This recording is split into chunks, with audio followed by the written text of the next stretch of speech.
Baik, di pertemuan kelima ini ya, pertemuan kelima ini kita akan membahas tentang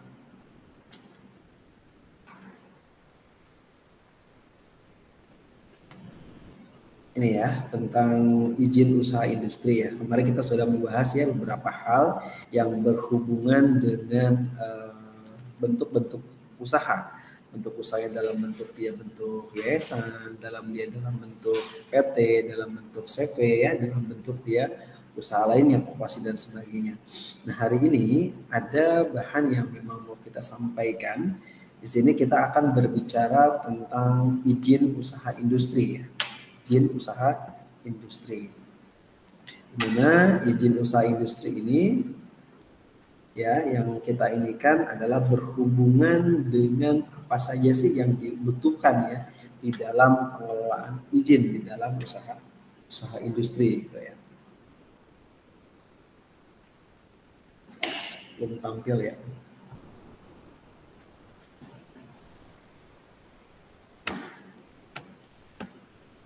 Slide saya sudah tampil belum kalau di ini, kalau di room? Sudah. Sudah ya. Pak.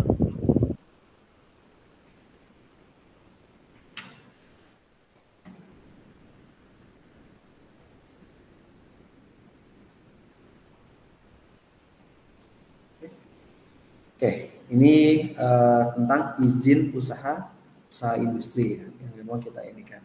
Nah, yang berhubungan dengan izin usaha industri, di sini nanti ada beberapa topik pembahasan yang akan kita bahas ya. Yang pertama berhubungan dengan konsep dasar dan definisi industri.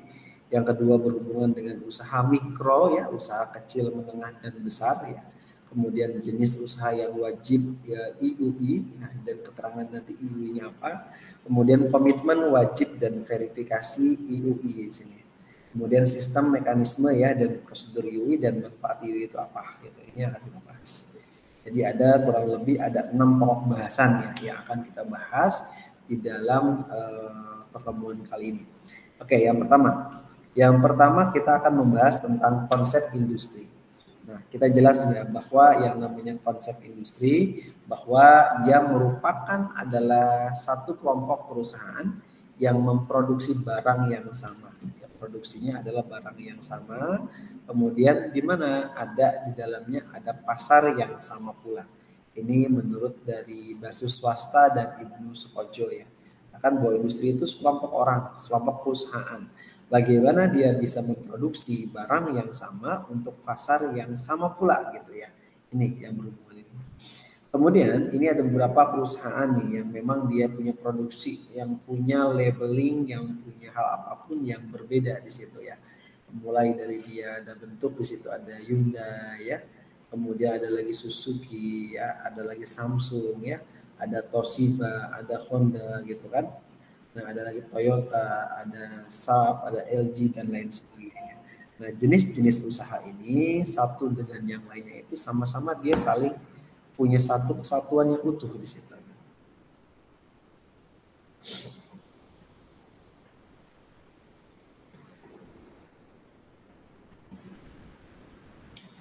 Kemudian berikut ini adalah industri-industri otomotif ya, yang secara ini dan dia punya kelompok satu sama lain. Nah,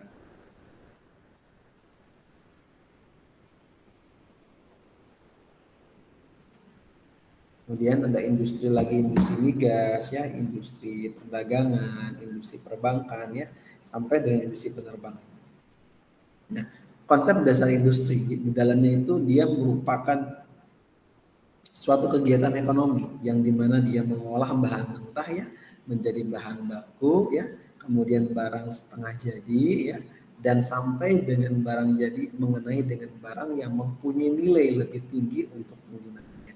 Nah, ini termasuk ya dalamnya adalah kegiatan rancang bangun dan perekayasaan industri.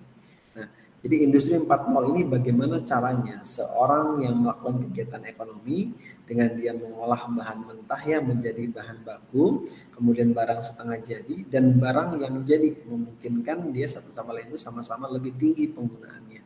Nah, ini dirancang ya dalam perekayasa industri. Nah, konsep dasar industri di sini dalam peraturan pemerintah ya, bahwa kegiatan usaha industri ini merupakan kegiatan dengan cara mengolah bahan baku ya dan atau memanfaatkan sumber daya industri untuk tujuan sebagai berikut. Yang pertama, tujuannya bagaimana dia menghasilkan barang ya yang mempunyai nilai tambah dan manfaat lebih tinggi, dan yang kedua adalah menyediakan jasa industrinya apa yang dijadikan di sini. Nah, ini ada berbagai macam perkembangan ya, dengan perkembangan ada AI di sini, perkembangan dengan industri yang super canggih ya, yang dulunya mereka tidak terkoneksi internet dan saat ini sudah terkoneksi internet, bahkan saat ini satu dengan lain sudah menggunakan teknologi-teknologi modern di dalam kegiatan usaha industrinya. Kegiatan usaha industri ini tersebut diklasifikasikan ya menjadi industri kecil ya, ada industri yang menengah dan ada industri besar. Yang ketentuannya ini diatur berdasarkan jumlah tenaga kerja dan nilai investasi apa nih yang mau dicapai ya di dalam industri tersebut. Nah, kemudian ada berbicara tentang UMKM. Nah, UMKM ini berdasarkan undang-undang ya nomor 20 tahun 2008 tentang usaha mikro, kecil dan menengah gitu ya. Bahwa dijelaskan bahwa pengertian UMKM yang pertama adalah usaha mikro.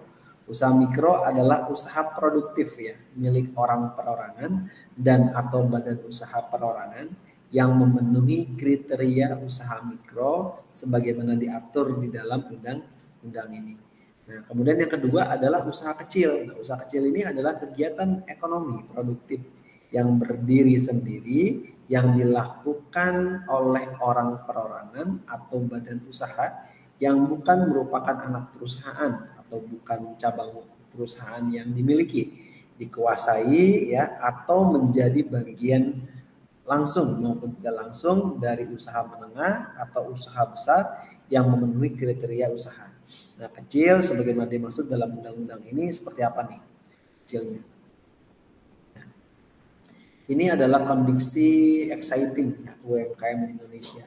Kita lihat ada beberapa jenis di sini, jenis usaha yang mana yang dikategorikan sebagai usaha kecil, mana yang dikategorikan sebagai usaha besar ya, kemudian mana yang diinikan sebagai usaha mikro gitu ya. Nah, excitingnya bahwa di sini kurang dari 0,01%, berarti 1% aja nggak ada. Berarti 1/100%, berarti 1/10.000 orang ya. Atau kecil saking kecilnya, 1% pun enggak gitu. Ini orang yang memiliki usaha besar. Termasuk di dalamnya ada mungkin usaha hotel juga sama.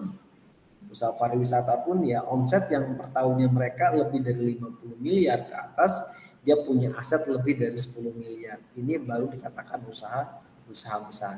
Ini kurang lebih ada data tahun 2017, ini data dari BNPS ya, Kementerian Koperasi dan UMKM. Ini data diambil dari 2017.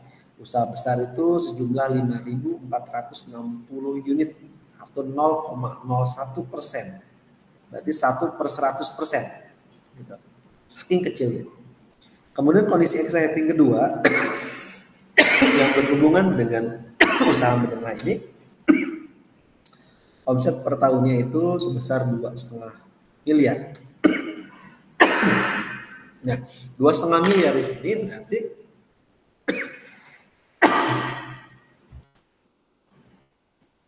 sampai 500 miliar. Sebentar ya.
Oke ya, sorry.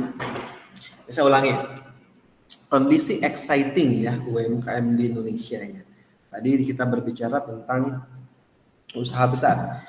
Usaha besar itu di situ hampir jumlah unitnya ada 5.460 unit atau sebesar 0,01%.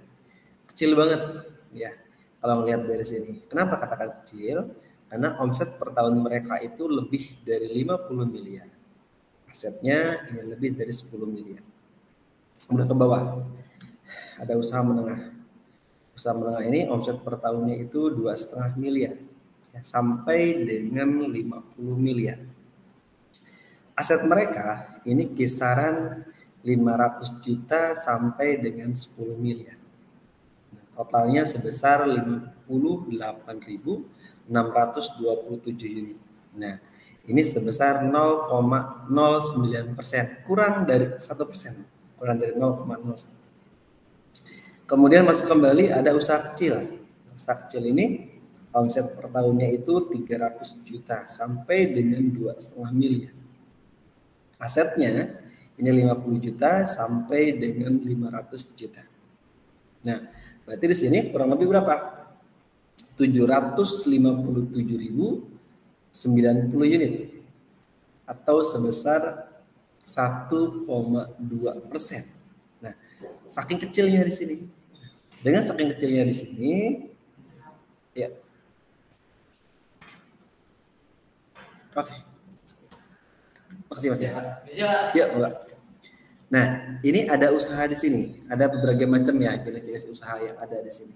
Nah, dengan tadi usaha berikutnya yang paling bawah itu ada usaha mikro. Usaha mikro ini adalah usaha yang memang omset per tahun mereka itu sampai dengan 300 juta. Asetnya sampai dengan 500 juta di sini. Berarti kurang lebih 62 juta 106.900 unit gitu. Ini 98,70%. Berarti secara garis besar bahwa usaha kecil itu paling banyak dibandingkan usaha besar atau menengah ataupun usaha kecil. Usaha mikro ini paling kecil. Kalau kita agendakan ini adalah jumlah UMKM. UMKM itu usaha mikro kecil menengah. Nah, berarti usaha mikro kecil menengah itu yang terjadi bahwa di sini itu satu dengan yang lainnya itu dia lebih ini gitu ya usahanya.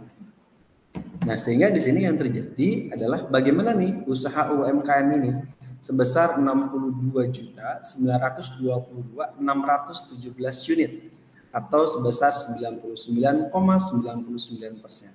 Sehingga total yang ada ini adalah 62.928.077.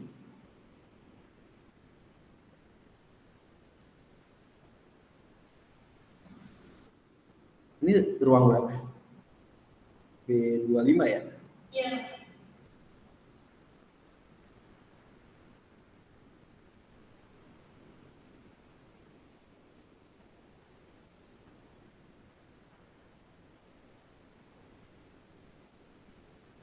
Nah, totalnya. Nah, kemudian ini peran UMKM nih. Peran UMKM di sini dia dengan jumlah tadi ya, berjumlah UMKM 64,2 juta ini UMKM-nya. Kemudian UMKM kedua adalah berjualan daring ya. Nah, sekarang itu banyak usaha-usaha yang memang dalamnya itu kita boleh dengan online. Dengan online, dengan berjualan daring, nah ini sebesar 17,1%. Kemudian kontribusi PDB-nya adalah sebesar 56 sampai 59%. Kemudian penyerapan investasi sebesar 50%, kemudian total lapangan kerjanya sebesar 99%, kemudian menyerap angkatan kerjanya sebesar 97% UMKM. Nah, dalamnya ada pertanian, ada peternakan, ya, ada kehutanan, ada periklanan, ini sebesar 49% dan perdagangan sebesar 29% di sini. Nah, ini adalah peran-peran UMKM ya di dalam UMKM ini satu sama lain itu sama-sama tinggal mana nih yang mau kita kembangkan. Nah, kemudian lagi berbicara masalah definisi izin usaha industri. Izin usaha industri ya sama, pariwisata berarti bergerak di bidang jasa ya, di bidang jasa, dalamnya industri pariwisata gitu. Dan industri pariwisata ini ya sama, izin operasionalnya juga kepada badan ya atau orang dengan cara mengelola kebutuhan bidang usahanya yang mengolah ya satu bahan baku menjadi suatu produk dengan komposisi ya dengan spesifikasi baru. Nah, ini adalah izin usaha industri, di mana izin usaha industri ini wajib dimiliki oleh pribadi maupun perusahaan yang melakukan kegiatan usaha industri atau pengolahan barang.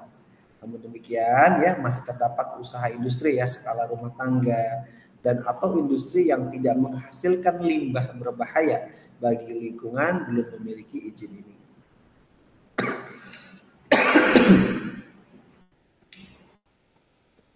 Ini ya dasar hukum industri menurut Menteri Perindustrian ya tanggal nomor 30 tahun 2019 yang dimana mereka mulai berlakukan tarif efektif per 18 Oktober. Nah, peraturan ini diterbitkan ya sebagai revisi dari peraturan nomor 15 ya tahun 2019 dengan menyederhanakan proses penerbitan izin usaha industri.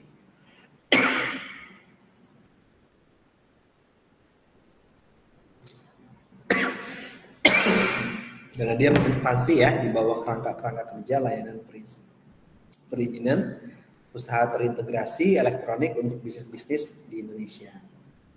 Nah, ini nggak kelihatan ya, nah, warnanya kayaknya terlalu ini.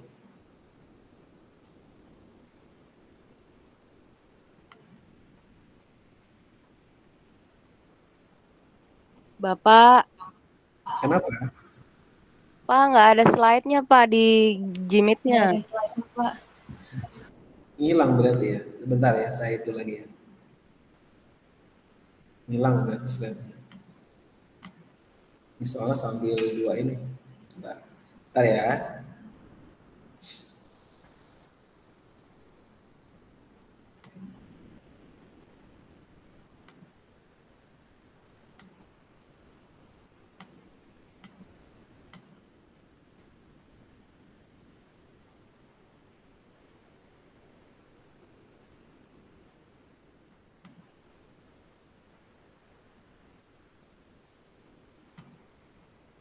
Sudah kelihatan kembali nggak slide-nya?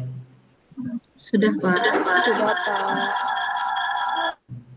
Berarti ada yang berdekatan nih.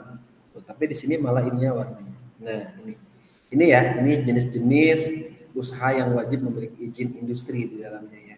Jadi kalau teman-teman ada usaha di sini, izin usaha industri dapat diajukan ya oleh semua jenis badan usaha ya, baik itu merupakan perorangan, baik itu merupakan badan usaha ya seperti CP, seperti firma ya, ataupun PT dan koperasi yang melakukan kegiatan bidang usaha industri di sini.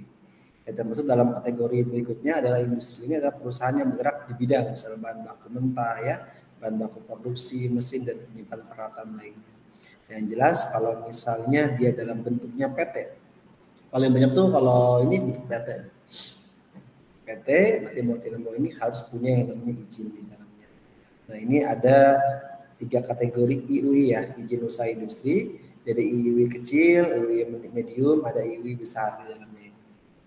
Nah ada kategori izin atau izin usaha industri. Di sini merujuk pada peraturan perindustrian ya nomor 64 tahun 2016 di mana klasifikasi pada industri kecil menengah atau IKM ini disusun berdasarkan dengan nilai investasi dan jumlah tenaga kerja, bukan berdasarkan aset dan omset seperti pada kriteria UMKM yang merujuk pada Undang-Undang Nomor 20 Tahun 2008. Nah, berdasarkan Peraturan Menteri Perindustrian Nomor 64 Garing 2016, klasifikasi IKM ini mulai dari satu industri kecil adalah industri yang nilai investasinya di bawah dari 1 miliar, kemudian di luar tanah dan bangunan di dalamnya ya, dan tenaga kerja kurang dari 20 orang di dalamnya.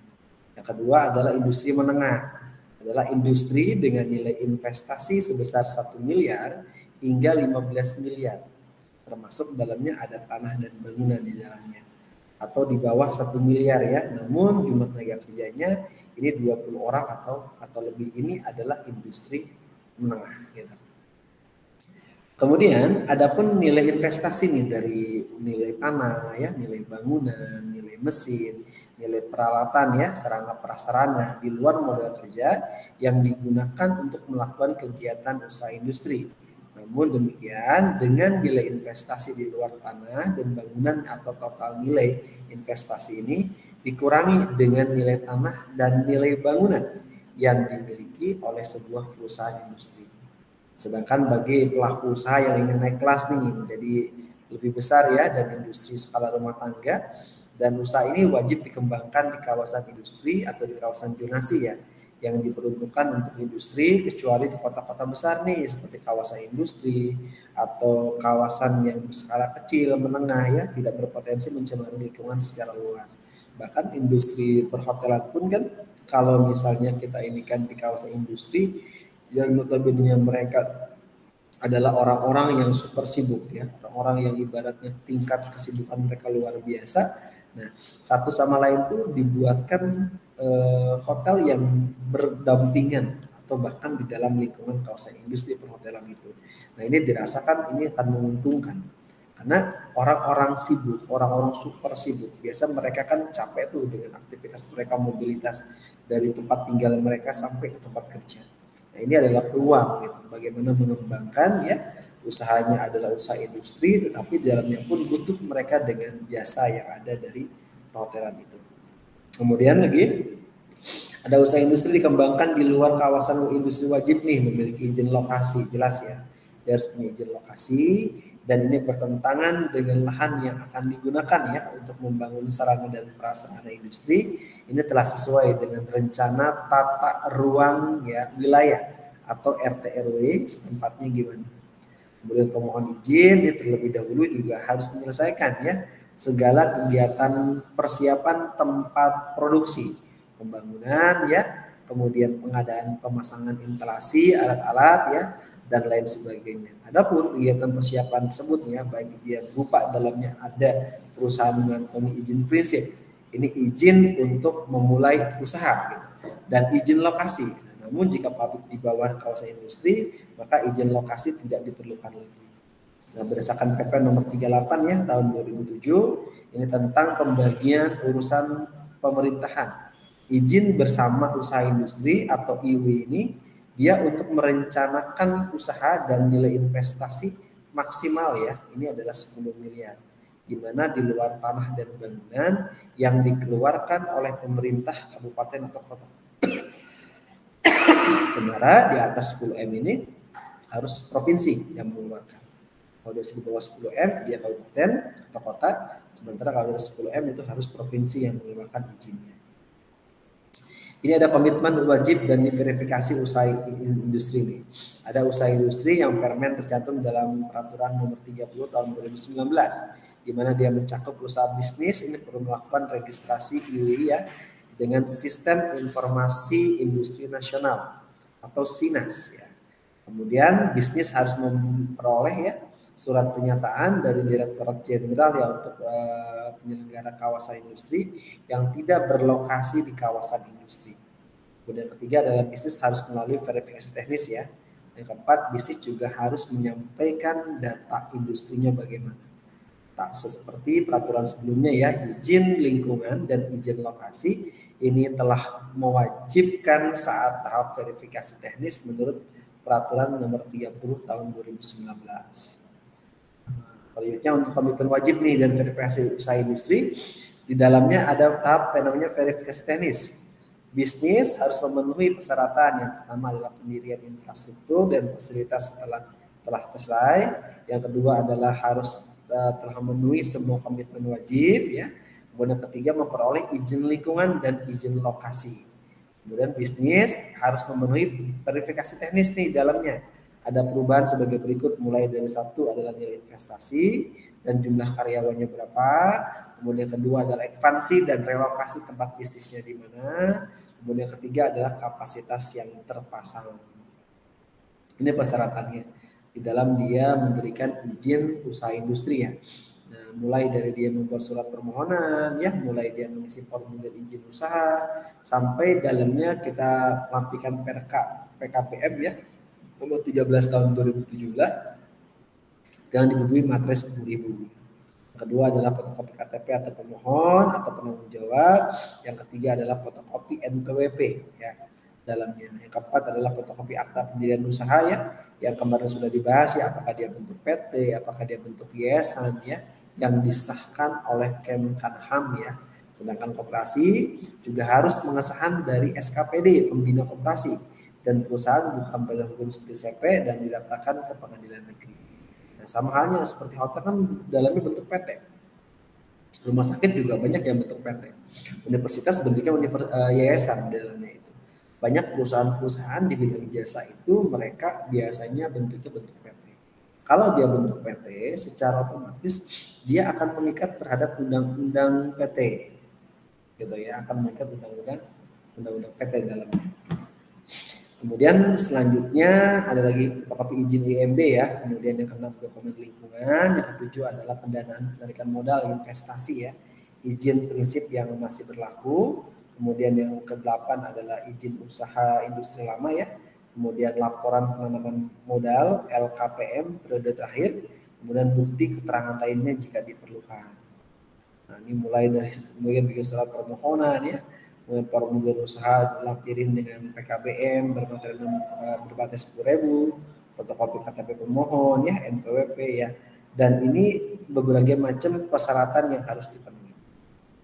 Kemudian yang berikutnya sistem mekanisme dan prosedur untuk permohonan izin usaha industri ya, mulai dari satu pemohon melengkapi berkas persyaratan ya, kemudian customer service menerima berkas permohonan, kepala seksi meneliti keabsahan berkasnya sudah benar atau belum, benar atau tidak datanya, kemudian lakukan peninjauan lapangan diperlukan, dia datang ke lokasinya, kemudian melaksanakan koordinasi dengan dinas terkaitnya, kemudian melakukan perhitungan pemungutan retribusi dan pembuatan BAP, berita acara ya, berita acara permohonan.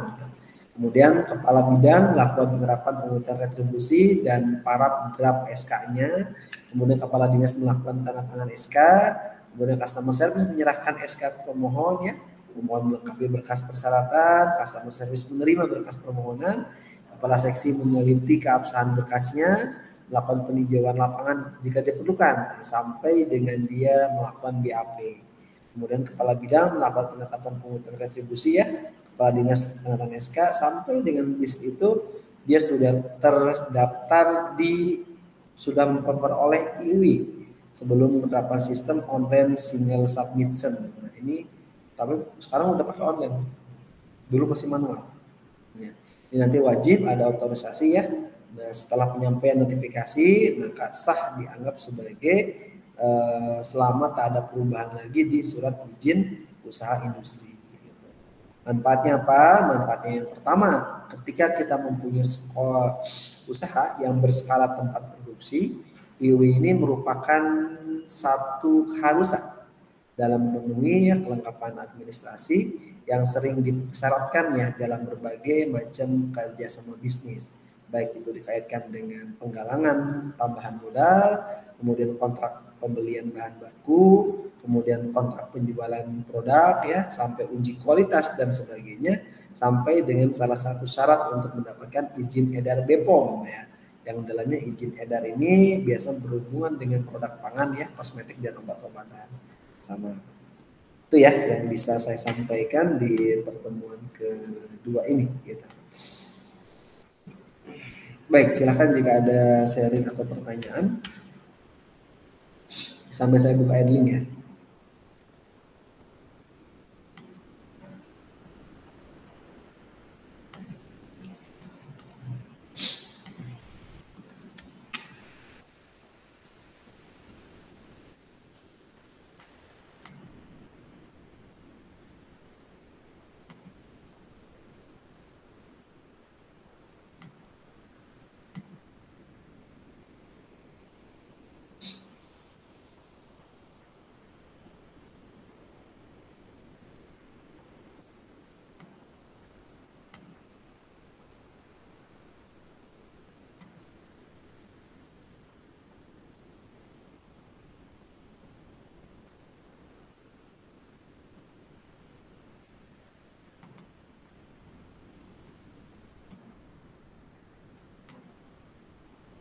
Izin usaha industri itu izinnya di kantor mana? itu masing-masing itu kan biasa di Badan Penanaman Modal Terpadu biasanya. Nah itu biasanya di setiap daerah nggak sama, biasa di Pemda. Nah, kalau Jakarta kan biasanya sudah ada masing-masing ya, ada Jakarta Selatan tersendiri, Jakarta Timur tersendiri gitu ya. Karena kita sudah kota wilayah ya. Tapi kalau di kabupaten biasanya mereka ada tuh bagiannya di dalamnya. Tapi bentuk itu dulu, bentuk usahanya dulu yang dibentuk. Jadi nggak bisa ini bentuk usahanya dulu, bentuk PT atau bentuk apa. Nah, setelah usaha dibentuk, baru tuh ngurus tuh yang namanya apa nih yang mau jadi izinnya itu. Gitu. Jadi jangan sampai kesana izin kita belum punya badan hukumnya dalamnya bisa bentuknya perusahaan, ya bentuknya, atau bisa bentuknya dalam bentuk PT, dalam bentuk yayasan, gitu, atau dalam bentuk CP, gitu, boleh. Nah, UMKM biasanya sama. Biasanya yang penting itu dulu. Bahkan sekarang ada PT perorangan. Tapi kalau PT perorangan agak lebih riskan ya. Kenapa saya katakan lebih riskan? Karena kalau PT perorangan saat ini itu dia lebih cenderung pajak kita kan artinya pajak perorangan dan pajak ini akan sama. Itu yang agak ngerinya ya.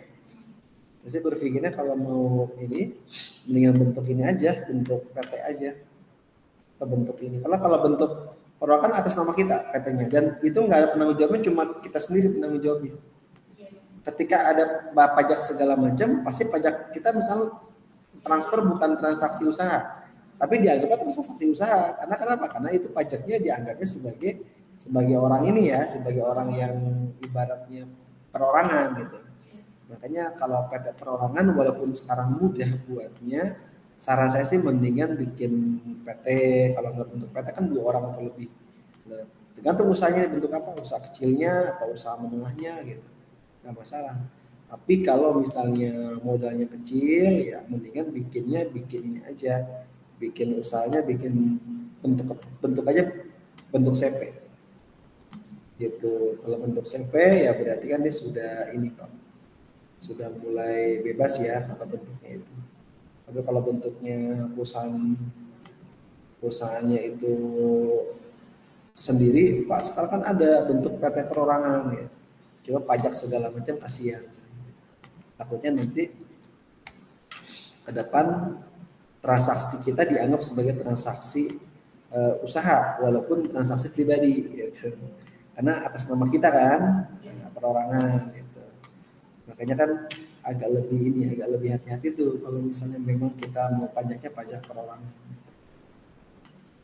Emang dari itunya apa? Dari rencananya mau buat apa? Kalau saya sih ini Pak kerja bisnis sendiri.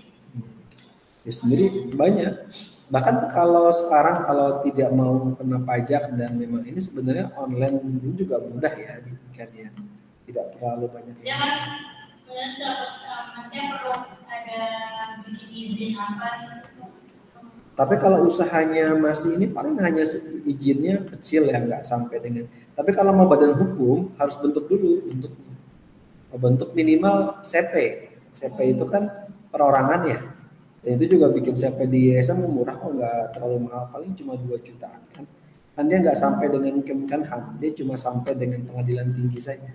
Nanti setelah itu baru ke Badan Penanaman Modal Terpadu, masuk ke Pemda, pemerintah daerah, nanti arahin aja tuh. CP itu kan siup itu surat izin usaha perdagangannya itu bisa sampai 3. Berbeda-beda bisa. Misalnya di bidang apa nih? Misalnya di bidang tentang masalah obat-obatan misalnya, atau elektronik atau apa silahkan, yang penting agak ini aja 3 bidang. Kalau bentuk SCP. Tapi kalau bentuknya mau perusahaan ya itu lebih kompleks. Modalnya pun tadi kan beda ya. Ada modalnya berapa, dikatakan usaha kecil menengah, ada usaha modalnya sekian apa gitu. Tapi untuk baru-baru kalau memang misalnya bergerak dari minus atau dari nol, ya saran saya tinggal mencari aja. Bagaimana kita bisa mencari dengan yang lebih murah aja dulu gitu. Setelah itu baru kita lakukan pengembangan ke depannya agar menjadi lebih maju lagi gitu. Karena semua berawal dari kecil ya, tidak berawal dari besar gitu kan. ini kok saya jadi 25 April ya. Kemarin 25 April. Nggak bisa ya? Bisa sih. Kalau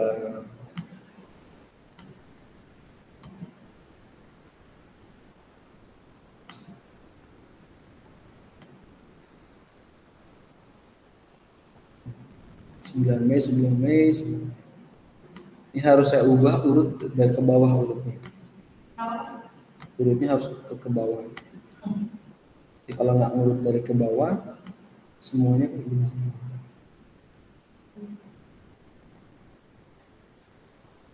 Kelima berarti ini tanggal 2 Mei ya.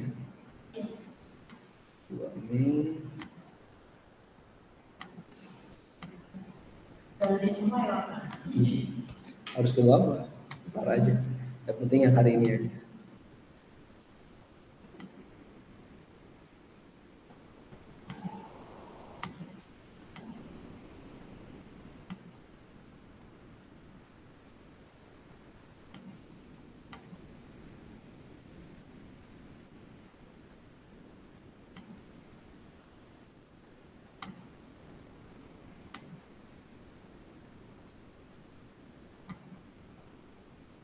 Sampai jam 3 ya. Kita absen ya. Sorry.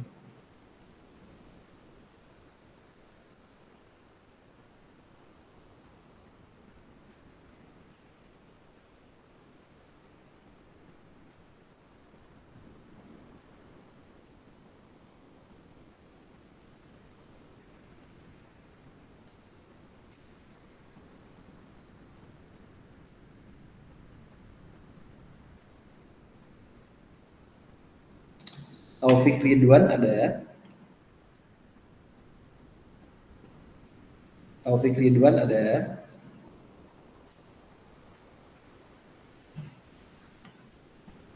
Nggak ada ya, Alfa. Liza Darwani.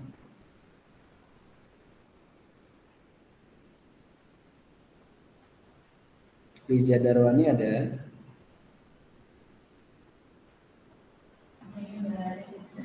Nggak ada, oke. Salsabila. Ada dua. Ada dua sama kali. Hadir, Pak. Salsabila. Mana orangnya ada nggak? Hadir, Pak. Nggak ada orangnya. Orangnya nggak ada. Hadir, Pak. Orangnya nggak ada. Mutiara. Ada Mutiara?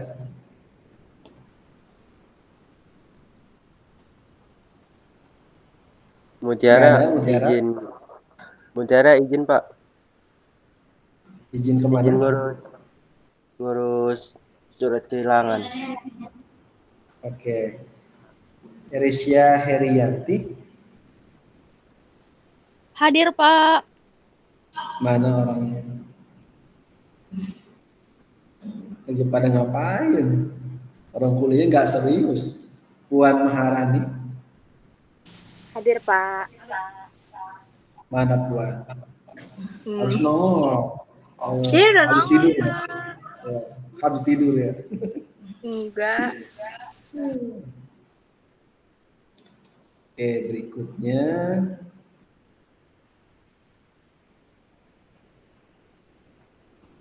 Ini kalau kuliahnya online gini, tinggal ditinggal aja kan, nggak ketahuan. Jadi pas absen saya kerjain dulu biar pada nongol. Salsabila ada.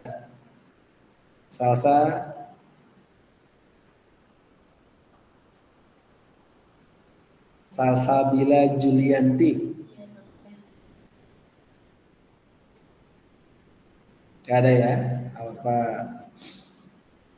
M. Aldi. Hadir Pak. Mana orangnya? Yang nggak on cam nggak saya hitung hadir. Saya izinin. Ada Aldi ya? Oke. Ahmad Rusli.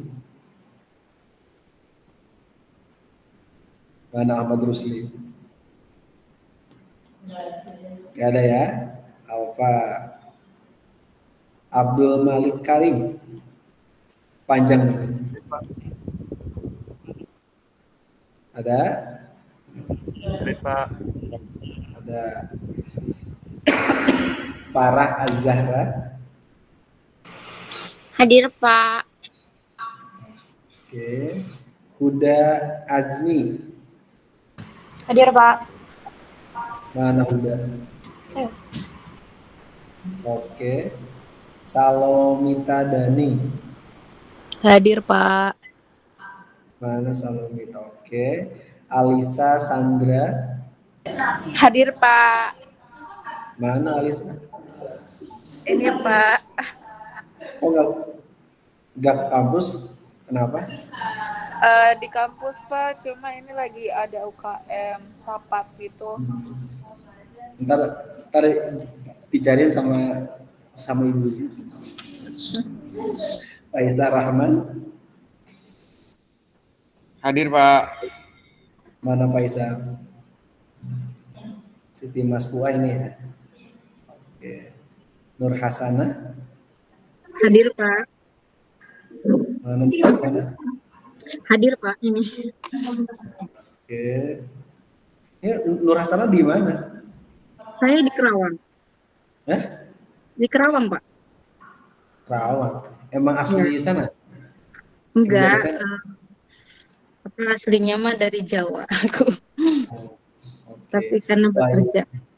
Oke. Waina. Waina. Ada? Nggak ada ya? Oke. Hamad Hazmi. Hadir Pak. Oke. Ernaurah Fatimah. Hadir, Pak. Mana? Oke. Saya. Suruh nongol doang, susah banget. Oke ya, nanti minggu depan karena hari Kamisnya libur, nanti kita agendakan online ya di hari Rabu ya. Nanti jamnya saya infokan di grup ya. Itu hari Kamis. Oke, baik, terima kasih untuk hari ini, kita sampai di sini dulu ya pertemuan kita untuk hari ini. Saya tutup ya bersama-sama kita. Alhamdulillahirobbilalamin. Saya tutup kalau Terima kasih, Pak. Terima kasih Pak. Terima kasih, Pak. Terima kasih Pak.